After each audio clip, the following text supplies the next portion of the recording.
Hey, what's happening everybody? Welcome back to the Nerd Manual. Today we're going to talk about nerd entertainment, specifically games. Now, games have been around for as long as people, possibly longer since even animals play, and everyone is familiar with how much fun and how frustrating games can be. But nerds often become heavily involved in games, some of which other people may not have even heard of. Sometimes this involvement can seem obsessive, but there's a deeply rewarding aspect of gaming that encourages this level of involvement. And games provide a safe context for social interaction that can grow beyond the playing surface. All games have certain characteristics that make them appealing, even if they might look odd at first glance. If you're willing to give them a chance, you might find that you enjoy the same things that your nerd friend does. There's a solid sense of achievement when you beat a game's level or manage to overcome obstacles and win, something that's less tangible in real life. Story is a large part of many of the games that nerds prefer, although the plot may be thin in some of the tabletop games or something like paintball. But it's the sense of progression from one plot point to the next, again, often difficult to find in real life, that adds to the sense of achievement. Games that involve multiple players offer an opportunity to socialize around a common interest and compete without fear of long-term fallout. Of course, plain old fun is a huge part of the attraction. Now here are some types of games that commonly interest nerds, and by no means am I suggesting that these are the only games that nerds play. Video games.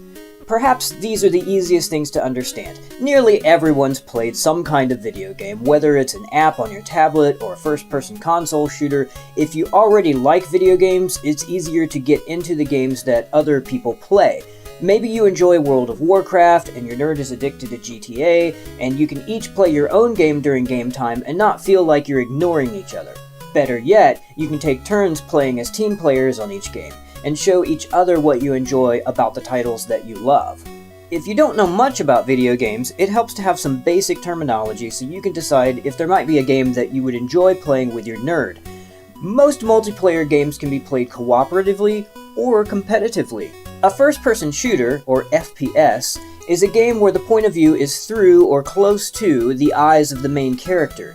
Usually the character spends much of his time shooting monsters or criminals with guns, although he may have more primitive weapons such as a bow and arrow, or he may not shoot anything at all. These games are highly immersive because the character behaves like an extension of yourself. Simulations are games that simulate real-life things that most people can't afford to do, such as driving expensive cars on a racetrack, or flying airplanes, or maybe creating entire civilizations.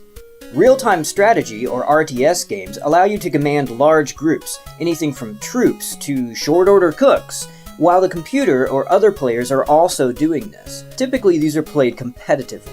Massively multiplayer online games, also known as MMOGs, MMORPGs, MUDs, and there's a ton of other acronyms, while most games have an online multiplayer facet, typically 2, sometimes a handful of players competing against or working with each other, MMOGs have multiple thousands of players accessing the game simultaneously.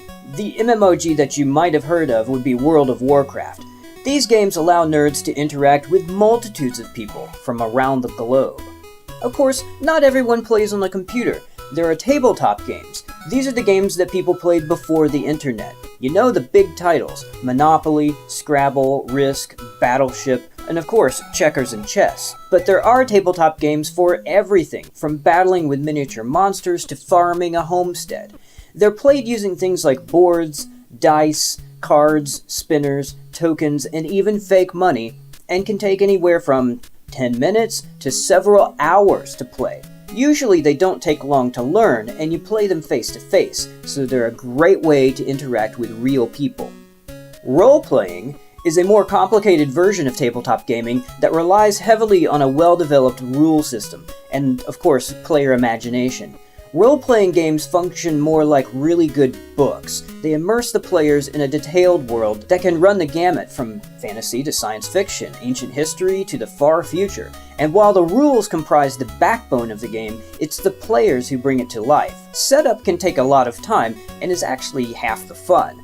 Everyone needs to be conversant with the rules, which can be daunting at first, but it's also why nerds obsess over games like Dungeons & Dragons, because the more detail they add, the more interesting the game becomes.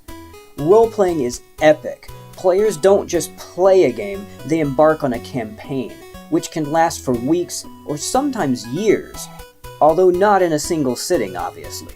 Live-action role-playing, also called LARPing, takes everything from role-playing and then adds costumes, a lot more players, and then goes outside.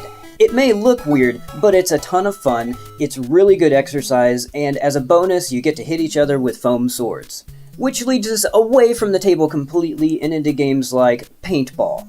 This is a game where nerds overlap with jocks and everyone can have a good time. It's understandable to be afraid of paintball, which can be a little intimidating because there are guns involved. But if you don't have a moral aversion to guns, you should give it a try. There are no bullets, instead the guns are powered by compressed gas, and they shoot marble-sized balls that are filled with gel paint. A paint pellet can sting if it hits your unprotected skin, but typically you wear thick clothing and plastic armor, so you don't really feel them when they hit you. There's more to it than just running around shooting each other. Usually there are goals like capturing the opposing team's flag, so the game involves a lot more strategy. Paintball is exceptionally competitive and involves a lot of mental and physical exertion, so it's a very good exercise option. If you have a nerd friend who is heavily invested in a type of game, give it a shot. If you don't enjoy it, that's fine, but at least you've shown them that you care enough to try. And if you do enjoy it, you'll both have a new way to enjoy some time together. So thanks for being with me today, friends. If you find this interesting, drop a like, be sure to leave your questions down below, and I will see you next time.